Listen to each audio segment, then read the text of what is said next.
And I'd like to welcome Catherine McKenna, the Minister of Environment and Climate Change. And with the Minister today are Michael Martin, the Deputy Minister of the Department, Ron Hallman, President of the Canadian Environmental Agency, Daniel Watson, CEO of Parks Canada. And in the committee's standing orders, we allow 10 minutes for opening statements. The minister is earnestly would like to deliver her remarks in both French and English, and has asked for us to allow her 15 minutes to do so. And I'd like to ask if there's consent of committee members to proceed with that. It looks like no objections. Okay, so 15 minutes for opening statements. I have these two cards here. Yellow means 1 minute, and I'll kind of wave it around, and red means please finish up, and we'll use those cards again during the questioning period as well. Minister McKenna, you have the floor. Thank you. Thank you very much. Monsieur le Président, membres... Chair, members of the committee, I thank you very much for inviting me here today. Thank you for inviting me.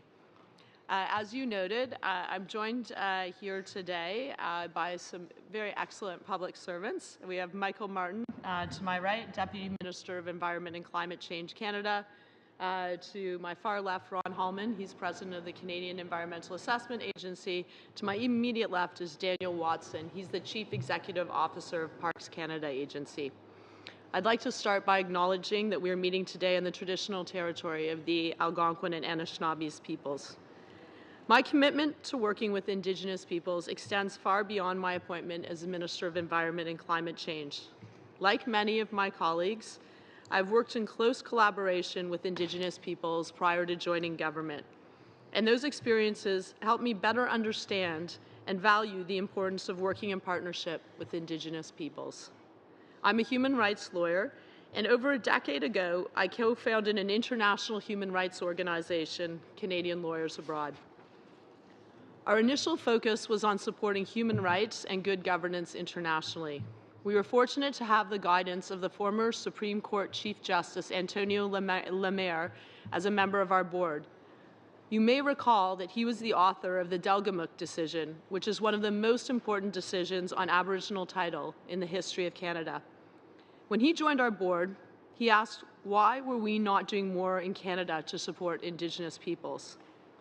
This led to a refocusing of the attention of the organization on working in partnership with Indigenous peoples in Canada.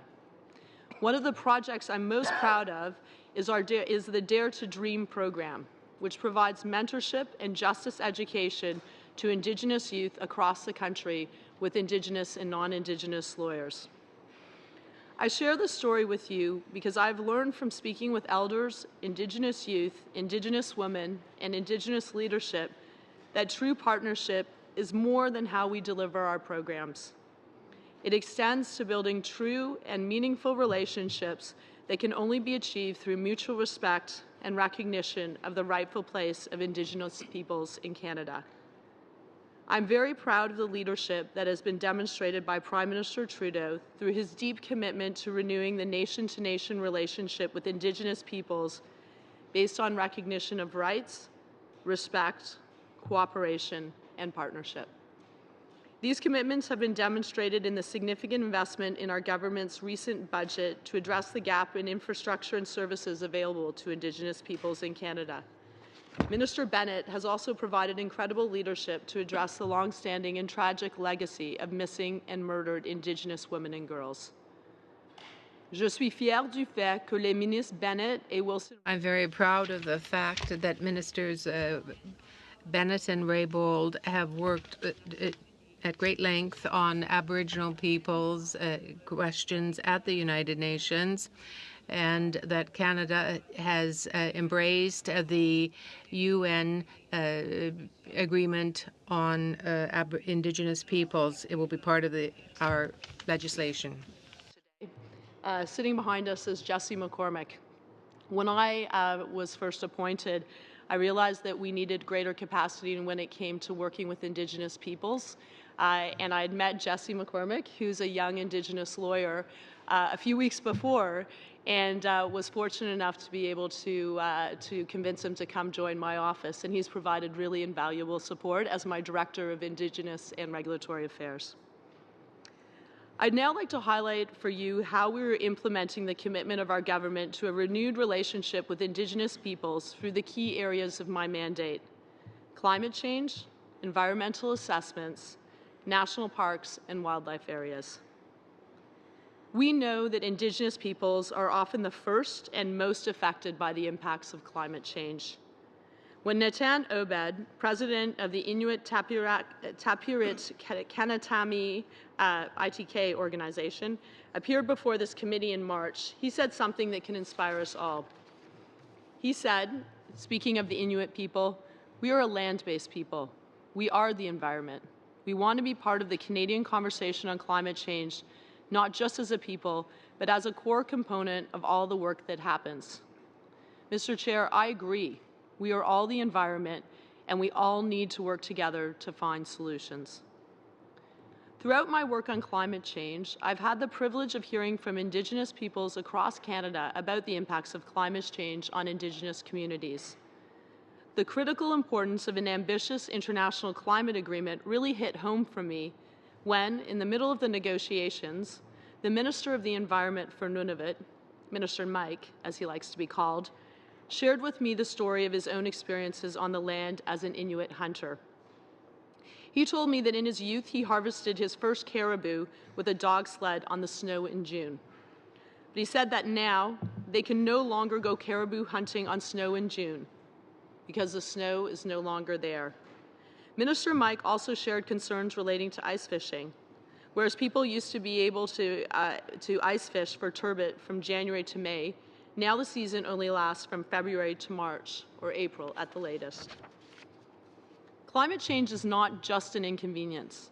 It's affecting the way Indigenous peoples move from place to place, how they access food for their families, and their very relationship with the land. Elders have warned of the changing weather patterns for decades, and we are now seeing the significant impacts of the changes that they have warned us about. At the Paris climate negotiations, our government recognized this fact and, in collaboration with Indigenous leaders, advocated strongly for language in the agreement recognizing Indigenous rights and the role of traditional knowledge in mitigating and adapting to climate change. Perry Bellegarde, the National Chief of the Assembly of First Nations, commended the efforts of the Canadian delegation for acting as a champion of Indigenous rights, and he also said that First Nations and Canada together will lead by example and demonstrate that implementing the rights of Indigenous peoples is the best way to address climate change. We've continued since then to bring those commitments home to Canada in a cross-country process of collaboration to develop an action plan to address climate change. We are working hard to ensure that concerns and solutions of Indigenous peoples are heard and their views reflected in the creation of the Pan-Canadian Framework for Clean Growth and Climate Change. Since my appointment, I've been active in meeting with Indigenous leadership. As recently as yesterday, I had the opportunity to sit down with the Executive Committee of the Assembly of First Nations.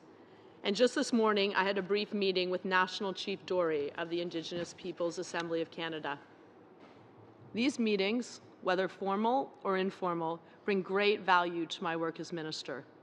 And many times I've been told by Indigenous peoples how much they appreciate the opportunity to meet. I will certainly continue these meetings throughout my mandate.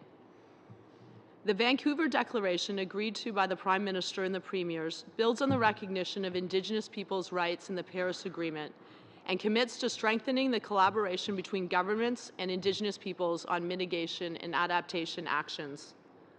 Dans le cadre de la Déclaration de Vancouver, in the case of the Vancouver Declaration, 4 working parties on climate change were established.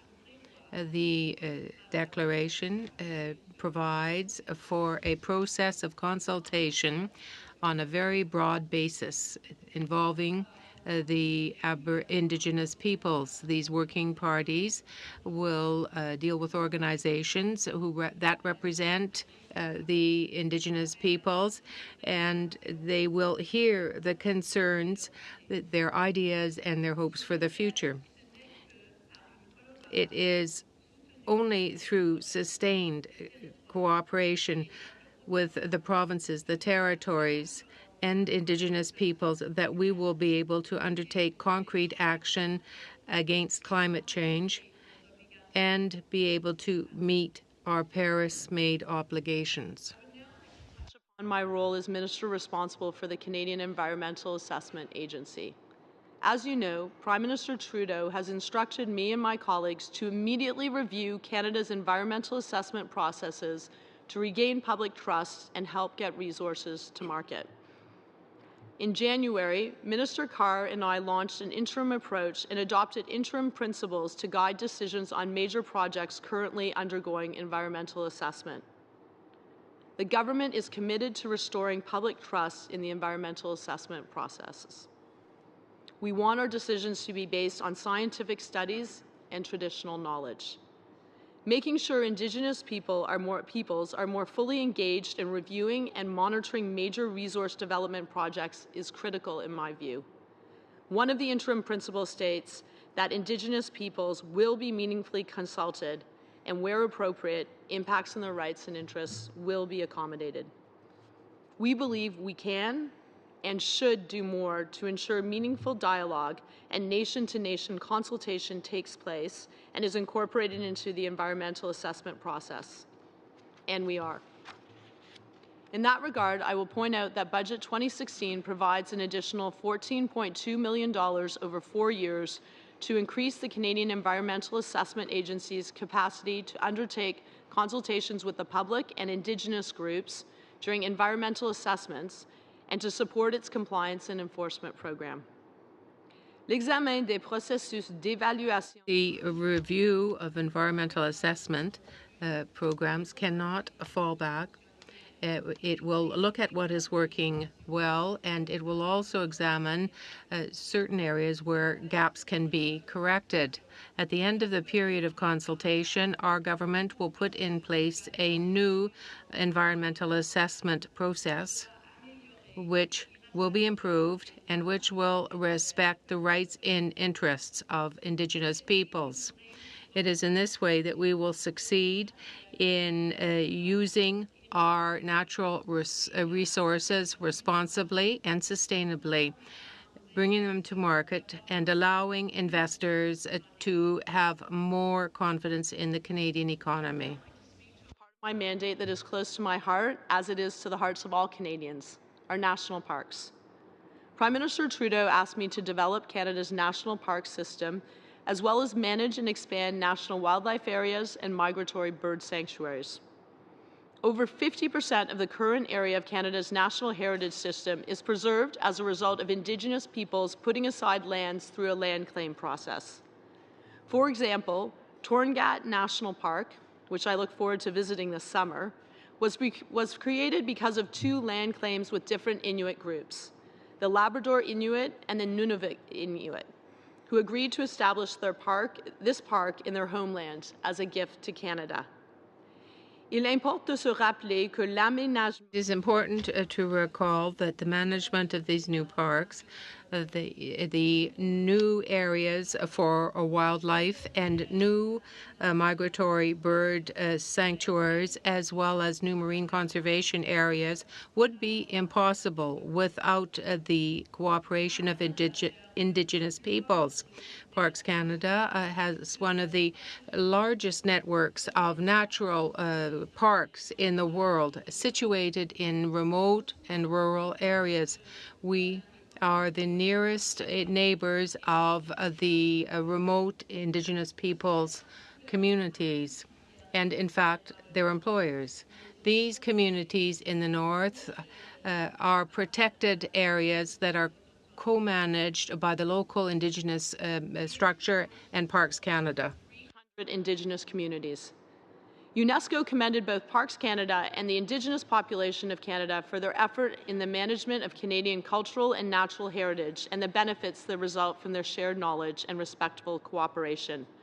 About 89% of Canada's national parks on almost 300,000 square kilometres of land are managed in accordance with treaties or other constructive agreements with Indigenous peoples. Indigenous traditional knowledge working groups inform research, conservation, visitor experience, and visitor safety in many parks. Parks Canada is proud that all the activities offered in our national parks, historical places, and marine conservation areas are respectful of the traditions and culture of Indigenous peoples and recognize their important contribution to our national heritage and history. Mr. Chair, these are some of the key examples of the actions I am taking to fulfill the priorities in my mandate letter relating to Indigenous and Northern affairs. We are committed to upholding the renewed nation-to-nation relationship with Indigenous peoples enunciated by the Prime Minister. Mr. Chair, let me thank you. Let me close by again thanking the committee for the opportunity to join you. And as a new minister, I certainly value your input and welcome the committee's ideas, questions, and suggestions. Thank you very much, Minister McKenna. And let's make use of our time as best we can and launch right into the first round of 7-minute questions. And the first question comes from Michael McLeod. Thank you, Mr. Chair, and thank you to the Minister for the presentation. It's very positive, and there's many encouraging statements that you've made to Aboriginal people. We've been listening to many presentations over the last while as a committee. I've heard from many of the national Indigenous governments, and they've offered a lot of suggestions that I think we can use in our review. And we've also had, I personally have been provided with a lot of documents, such as this one from a former colleague of mine that worked in the government of Northwest Territories, Minister Michael Miltenberger. And it points to the fact that we need to do a lot of positive, constructive initiatives that will help us to build trust again with Aboriginal people, overcome the old ways of doing things and try to new things that will result in less time when we have to move forward with legislative process. And this because people are included, not consulted as an afterthought. So we have a lot of work to do. You mentioned that you have a lot of intentions to work with Aboriginal people, and you've indicated some ways that you would do that. But I wanted to ask you to be a little more specific on what you actually intend to do to implement the commitment to renew the relationship. And the second question is, what do you interpret the nation-to-nation relationship based on recognition of rights means? Thank you very much.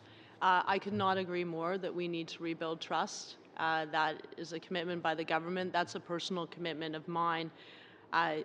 There are a number of practical actions we're taking across my different portfolios.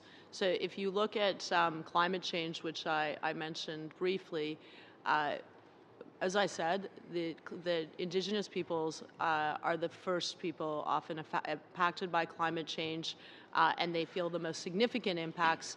And they also have traditional knowledge, which we should be learning from. They were the ones that in the north, the Inuit, were already seeing the impacts of climate change.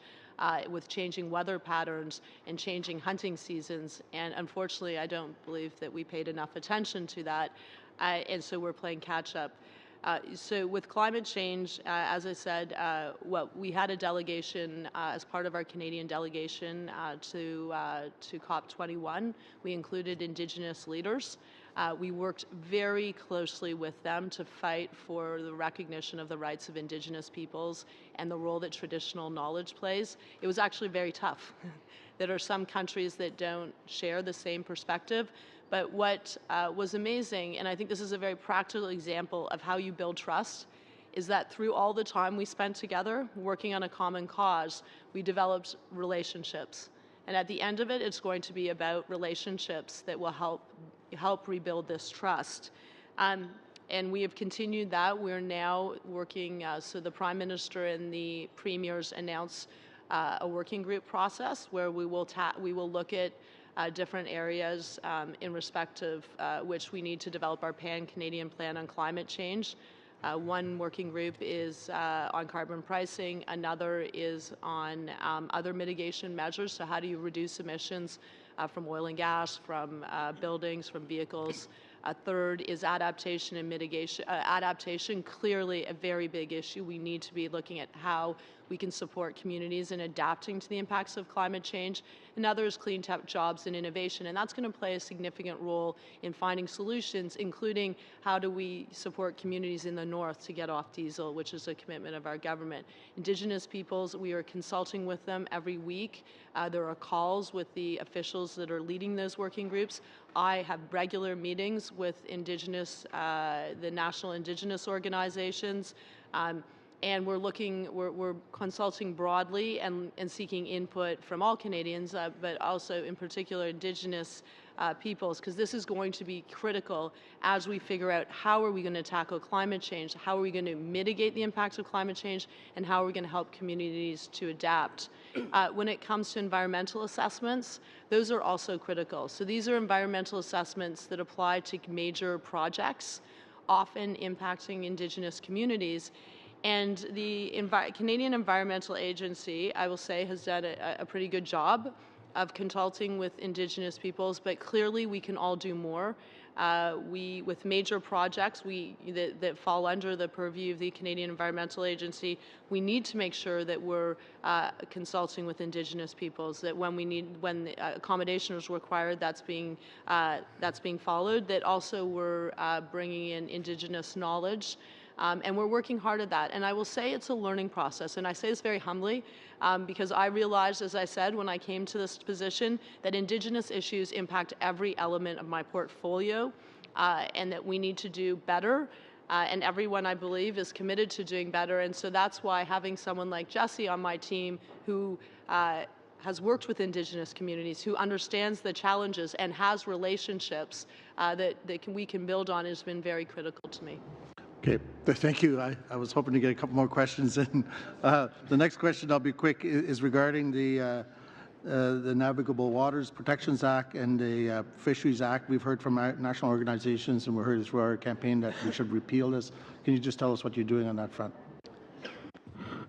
So the Navigable Waters Act and the Fisheries Act really fall mostly under the purview of the Minister of Fisheries and the Minister of Transportation. We work extremely closely on both files. Certainly when I meet with Indigenous groups, people don't distinguish between, different portfolios, so there have been concerns expressed. And as I said, we are broadly as a government tasked with rebuilding trust in environmental assessments. And so we need to be working across these files to work with Indigenous peoples, to meaningfully engage them and accommodate where appropriate. And that's something that we're all committed to do as ministers, and we work very closely together. Great, thank you. Next question from Kathy McLeod, please. Thank you, Mr. Chair, and thank you to the Minister for her generosity with her time and joining us today. I know when you have more than one committee that you're participating with, it can be a challenge.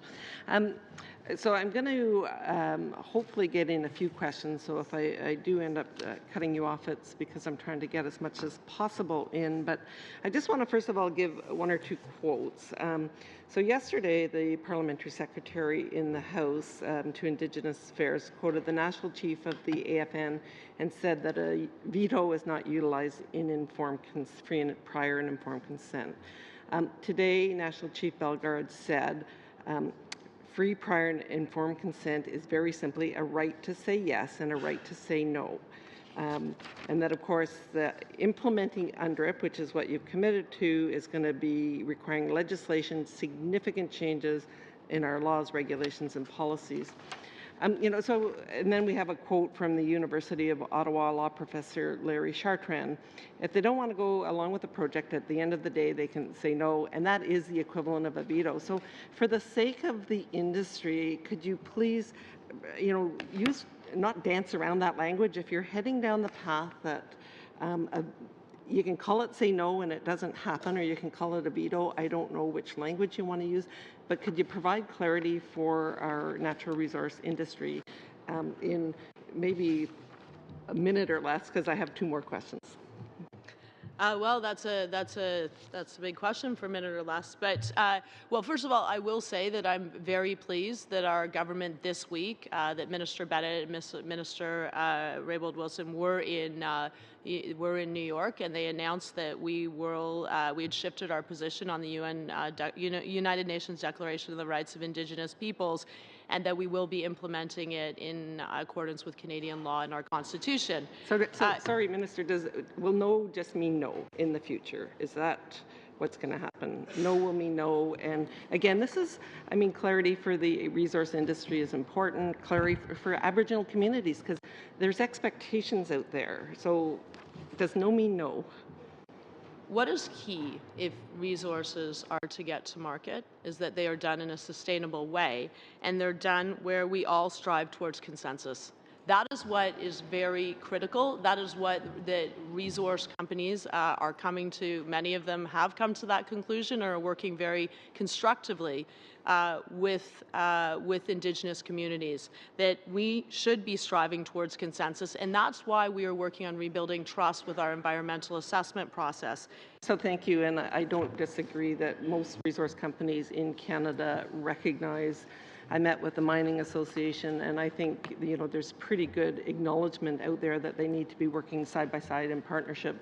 I haven't really got to by no means no, and so I'm not really comforted, and I don't think the Indigenous community will be comforted with the dancing. But my next question, and I've also asked this to Minister Carr and the Indigenous Affairs Minister Bennett, is how do you, and I know that people want to work together and try to get to the very elusive everyone is happy, Kinder Morgan, and I'll use that as an example again, the Simpcw First Nations that is in the riding that I represent has signed a benefit agreement. They're very enthusiastic about this particular pipeline going forward, and they have agreements in place. And I understand that there's a number of bands along the path that have agreements in place. So how are you as the Environment Minister going to deal with, you have 5 bands that are in agreement, and then perhaps you hit the Lower Mainland and there is significant resistance and there is a no. How are you going to align those in spite of best efforts, and how are you going to align that with any proposed legislation? Well, thank you for the question. I think with Indigenous communities, so there's a special relationship and a special obligation for Indigenous communities, but there's not going to be absolute agreement generally for most projects. That's just the reality. There's different perspectives. We work with Indigenous groups that are very supportive of certain projects and ones that have concerns. But I think that we have learned through experience over the last decade that the only way that you can build anything is that you have positive, respectful relationships. That is a prerequisite, and that's something that we work really hard on doing. When we do environmental assessments, we engage with Indigenous communities, we engage with local communities, we engage with the proponent, and we try to strive for a consensus. There's not always going to be a consensus, though. So I guess what I'm trying to sort of get a sense of is, given the commitment to free, prior, and informed consent, the lack of definition of what nation to nation will mean, what are you going to, if you have something that is predominantly in the best interest of Canadians, that you have a number of Aboriginal communities that are very satisfied with it, is Canada still willing to make that decision, and are you going to ensure that any legislation that you propose allows for that ultimate maintenance of sovereignty? Well, so when you do environmental assessments, you look at the impact, the environmental impact, you look at the impact on communities, you look at the impact on Indigenous peoples, on traditional lands, and then you do an assessment. And I'm happy to pass it over to the head of the SIA. But I mean, you will get back. There may be significant impacts on. It could be significant impacts on an animal. It could be significant impacts on traditional land. And then an assessment a decision has to be made about whether or not, the project should go ahead. But I think it's probably, it's probably useful to pass it on to the head of SIA so he can talk directly about the level of engagement that SIA engages in when it comes to Indigenous peoples. Very briefly, if you could, Mr. Hallman. Thank you, Chair. For a specific project, the engagement ideally would begin by the proponent prior to launching their project. Pre-engagement most often tends to help build a relationship with First Nation or Indigenous communities and other communities as well. So we encourage them to be involved at that level. And well, we could try to work some of the maybe some of that answer into a subsequent question if it's relevant, but to keep things fair and moving along, I'm afraid I do have to cut you off. The next question is coming from Charlie Angus, please. Thank you, Mr. Chair. Thank you, Madam Minister. And I'm very glad that you're here. And I want to say a special hello to Mr. Hallman, who I last met in Attawapiskat when we were getting the foundations put down to finally get a grade school built. It was a wonderful day, and it's great to see you again, and your wonderful daughter was there. That being said, I have very little time. So I don't want to sound curt, but I have so many questions to ask. So I want to just clarify, is the government going to follow through on the tanker ban on the BC coast? So we made the commitment in our in the election. It is part of the mandate of the Minister of Transportation. I'm not sure if it's joint. So that is a yes? Well, I mean, that's really how that is implemented is really under the minister. It's better asked to the Minister of Transportation. Okay. Because, I mean, that was a promise, and I asked that because we talk about striving towards consensus, but there are projects that are, for example, Northern Gateway. If there's tanker ban, Northern Gateway doesn't go through as far as I can see. If there is no tanker ban, it does go through. So that's under your bailiwick, I believe, and given the level of opposition in Indigenous communities, will you be moving forward with their request for a 3-year extension on their environmental certificate? So I should clarify. So the Canadian Environment, there are 3 agencies that are responsible for environmental assessments. One is the Canadian Environmental Assessment Agency, one is the National Energy Board, and one is the Nuclear Safety Agency, Nuclear Safety Commission. Pipelines fall under the purview of the National Energy Board and the Minister of Natural Resources. I see that. I guess the question is, we can talk all day about the special relationship, but they look to the Crown, and if the Crown says, well, one says yes, and we don't move on the tanker ban, and Indigenous communities say no, there is no real prior informed consent. So I'd like to try and maybe get a better sense of that. On Site C Dam, Grand Chief Phillips says this government has failed to test a reconciliation by failing to consult. Now, there are a number of federal permits. The communities we've spoken to say nobody from the federal government has spoken to them on the issuing of federal permits. So I've heard you in the House say there has been consultation. So what is the nature of that? And does consultation mean you're listening to their concerns if they say that they don't think that project should go ahead? So the Site C Dam, for those of you who don't know, was a project that was approved in 2014 by the previous government. There are legally binding conditions imposed by SIA with which the proponent must comply. We are actively verifying those conditions, but beyond that, we're continuing to engage with discussions with Indigenous leaders on how we work together on issues with respect to consultation. Okay, but they say they haven't been consulted, and there are federal permits that have to be signed off. So, what's the disconnect? So, this is a great example of a project that there wasn't, the level of consultation and engagement that should have been had.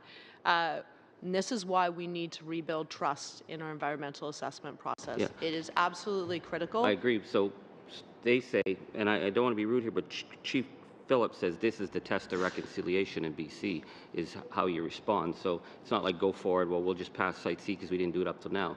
They're saying this is here now. There are permits waiting. So what's that relationship to respond to that Indigenous opposition? Because they say they are not being consulted on the issuing of federal permits. So in this matter, I believe I'm not, because it's before the courts, there's not more I can say, but I will once again turn it over to I the have head to of move CIA. on. I have to move on.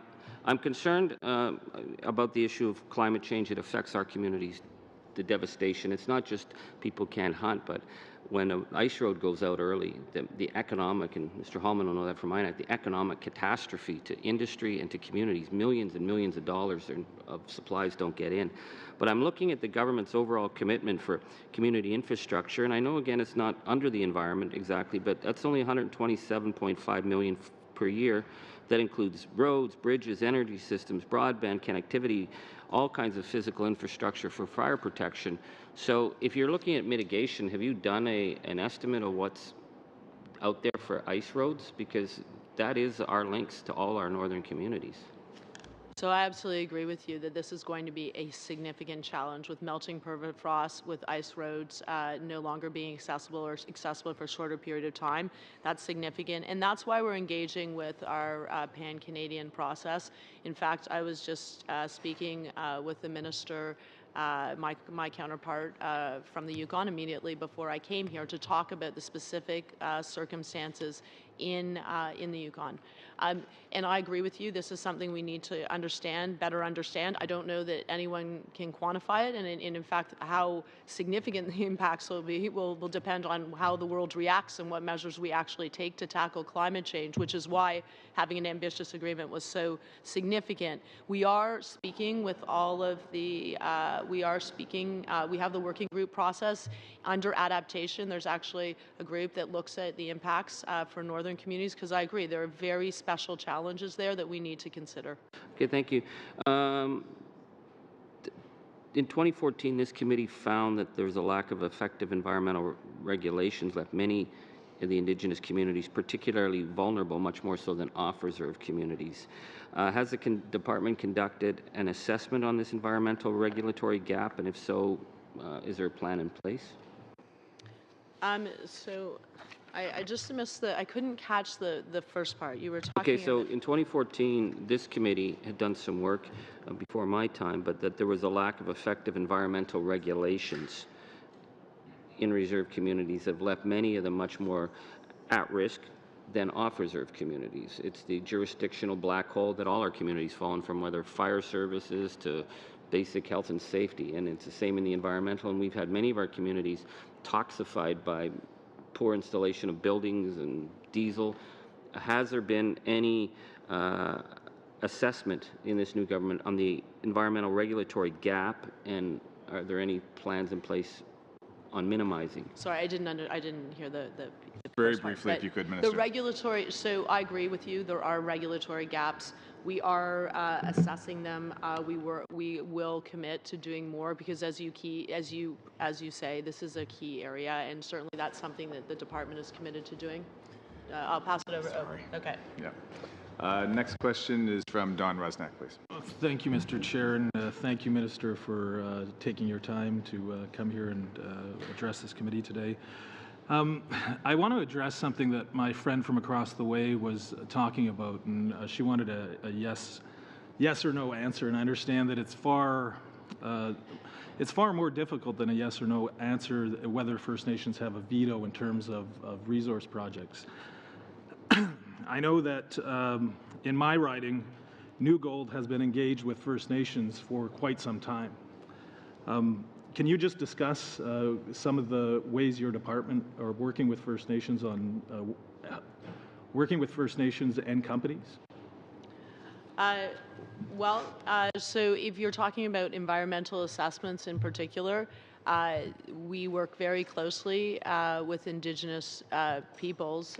We engage with them, early on.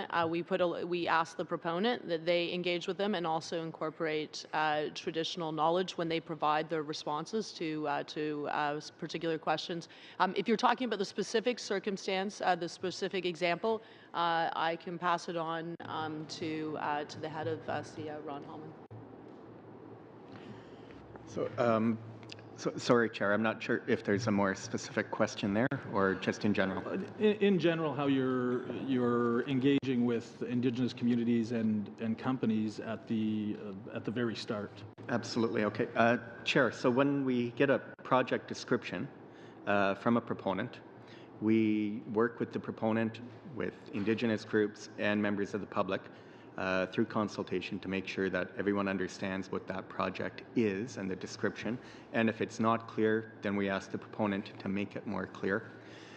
Once we do that, we ask Indigenous groups that what impacts they believe that project may have on them, if they know. And that helps form our environmental impact statement guideline and the repertoire, if you will, of the work that we ask the proponent to do and the analysis to be able to indicate what those effects may be and what mitigations they would propose. Typically, we would have a working group that would be made up of Indigenous groups and other representatives and the proponent and expert federal departments, chaired and coordinated by the agency as the Crown Consultation Coordinator, so that there would be single window access to the process, and so that we can coordinate the work going back and forth. Whenever we can, we try to have boots on the ground in the community if the Indigenous group wants that. We remain very flexible on how and when and where we do that consultation. It's often very valuable, and we get the best traditional knowledge information when we're able to be in communities and hear directly from elders.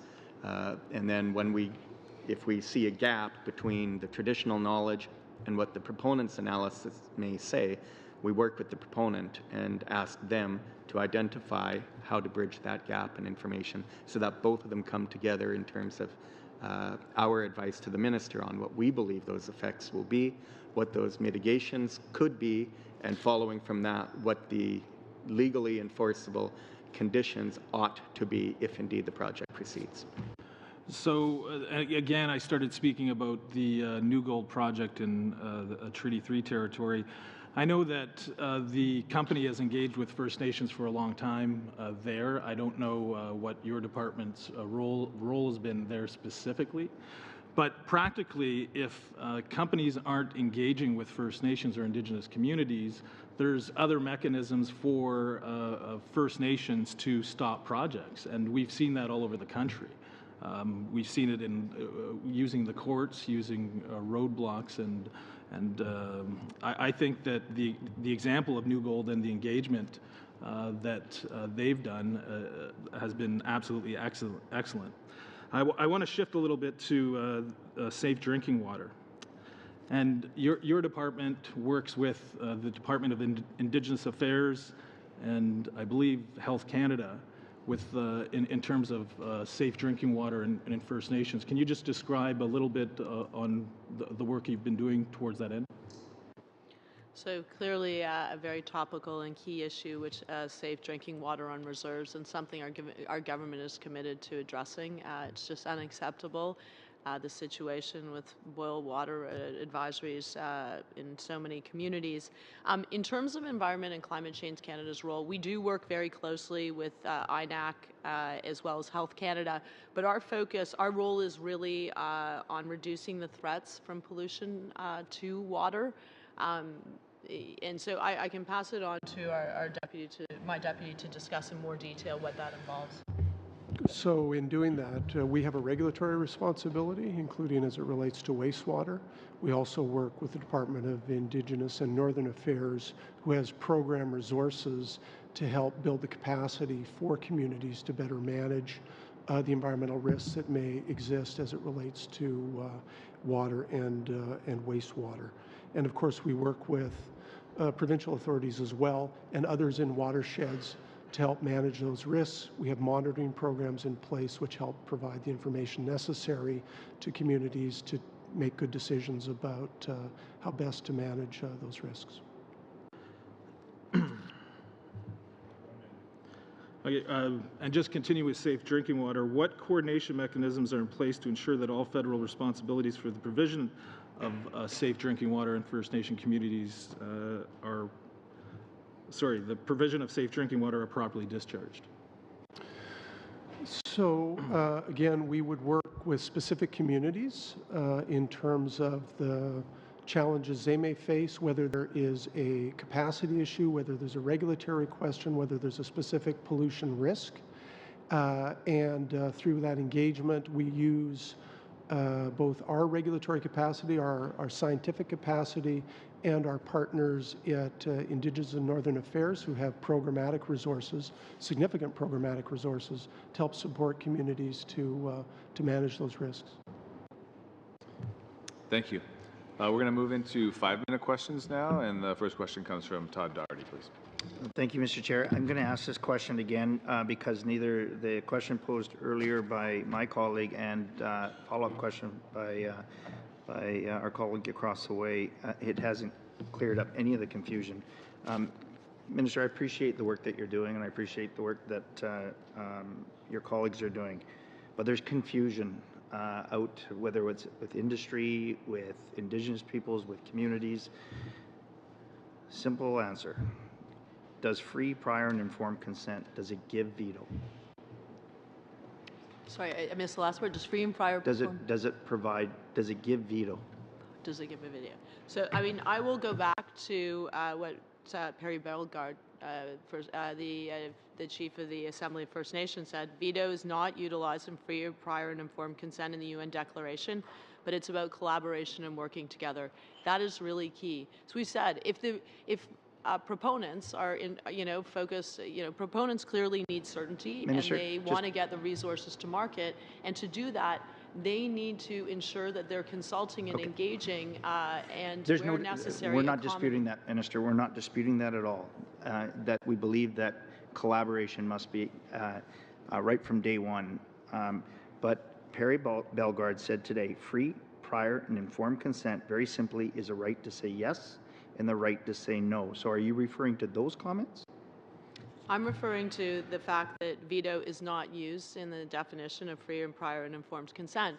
But I think what is key is I'm going to continue saying this because it's just true, and companies know this, proponents know this, the only way you will get your resources to market if you show you can do it in a sustainable way and that you have meaningfully consulted with Indigenous communities. Communities will have different perspectives. That's absolutely right. But you need to strive to build a consensus. Okay. And unfortunately, because that hasn't happened in the past, it's been extremely difficult for some major projects to build. Minister, you're also on record saying that we're not always going to have consensus, correct? Yes. So at what point is a decision made to move, where do we balance out economic with consensus? Where's that?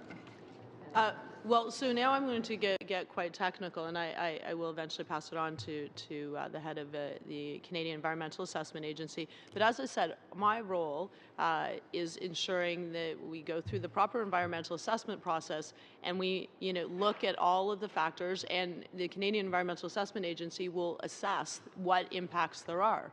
And as part of that, we'll look at impacts on Indigenous communities, and ultimately a decision will be made. Okay. Minister, I'm going to shift because we're not going to get a concise answer on that. Have you been briefed on the potential economic benefits of the proposed Pacific LNG project?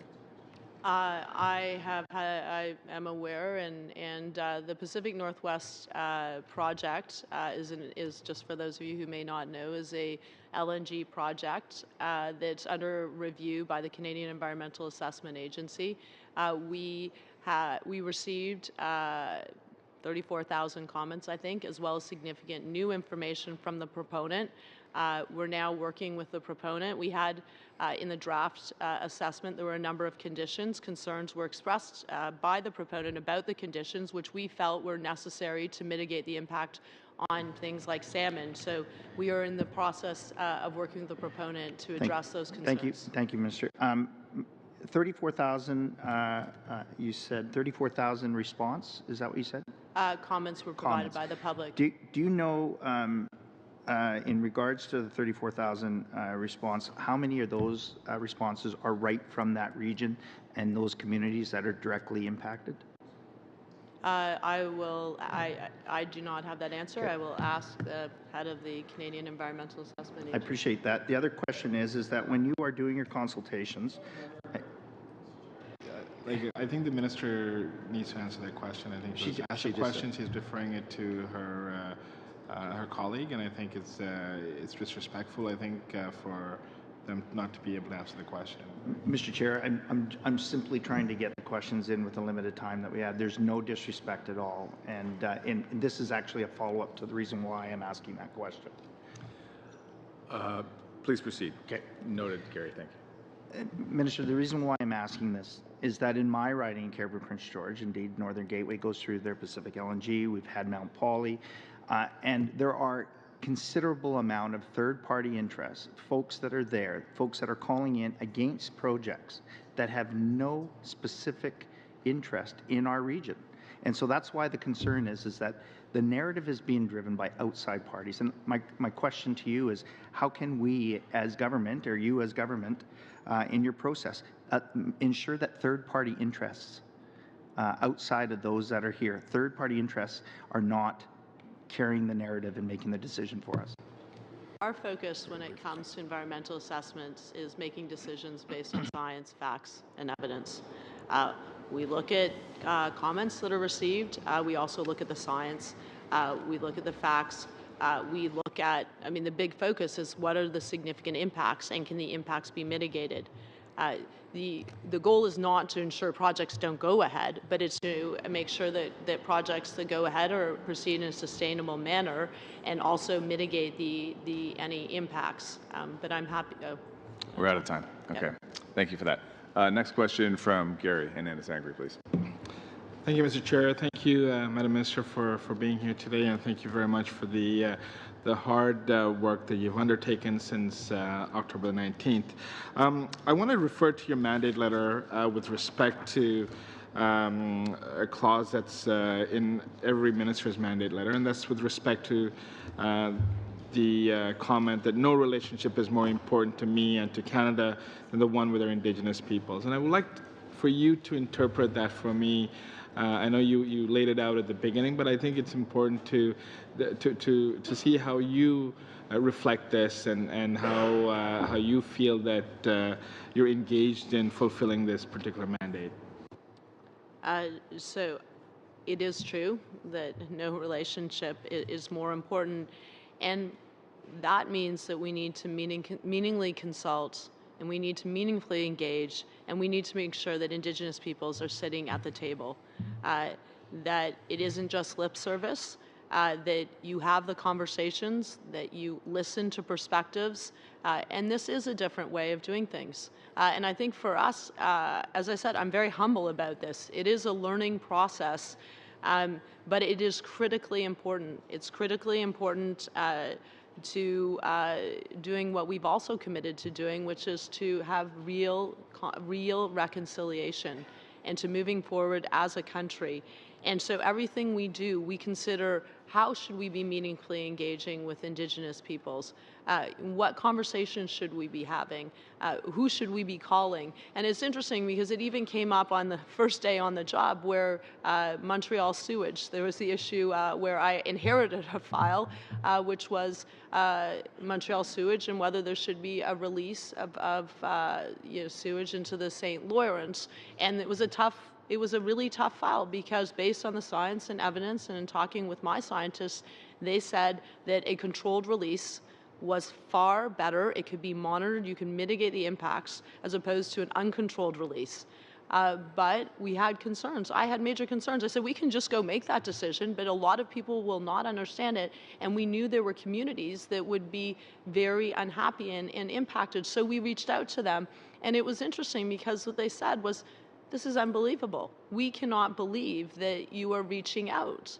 And, it wasn't, it was suboptimal for everyone, but it was the decision based on science and evidence.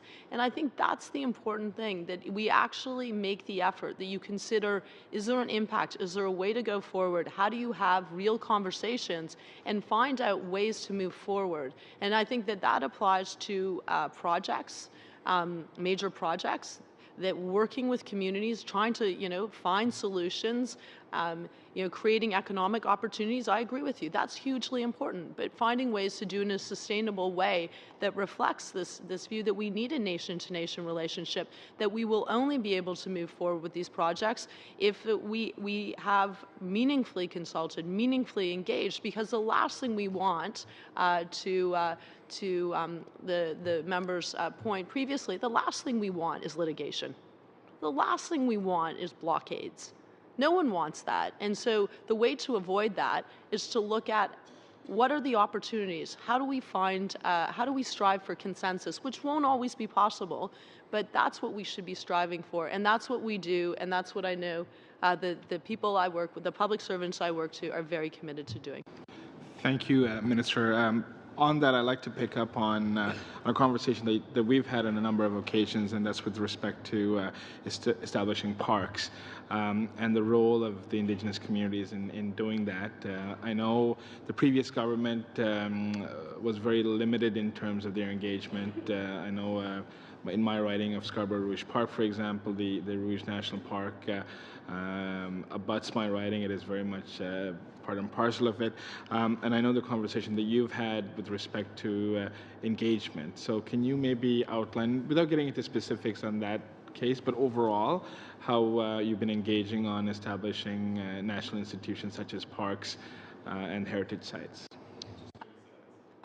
Well, engagement with Indigenous communities is absolutely critical for parks. As we heard the stats that I provided previously, I mean, you could not actually establish parks in many cases unless you had proper engagement with Indigenous peoples. It is a big success story. We are trying, of course, to do more and looking at how we engage better. But, for example, Torngat National Park, if I'm not mistaken, is entirely Inuit employees. And this is an example of a huge success story. It provides economic opportunity, ensures that traditional knowledge is incorporated. That's it. That's it. Thank you. We have just time for Arnold Viersen, 1 minute of your 5-minute question. I got a whole minute. Thanks. Thank you, Mr. Chair. Thank you, Minister, for being here today. I understand Canada currently has approximately 10% of our land set aside for the ACHI targets. Our commitment is 17% by 2020. Does this land include any reserve land that you know of? So there's a criteria with respect to protected areas, and so we have a significant way to go, and we're working very hard. It includes working with provinces and territories. So it's really whether it meets the international criteria to be considered a protected area. But I will ask the head of Parks Canada to specifically answer. And we work very closely with provinces and territories on this because, again, on the land mass, they are the biggest holders of the land there. And again, as the minister pointed out, it does need to meet the standards set by the IUCN, and we have agreement amongst the federal government and the provinces on how to approach that, and working closely with them on that front. How is Aboriginal land title going to tie into that? Arnold, I'm afraid we're out of time. That's a very short minute. Yeah, well, that was 1 minute and 7 right there. Thank you, Minister McKenna and Ministers Martin, Watson, and Hallman for joining us today. We really appreciate you making the time for us. We'll be in touch as time goes on. May I have a motion to adjourn? We're adjourned. Thank you.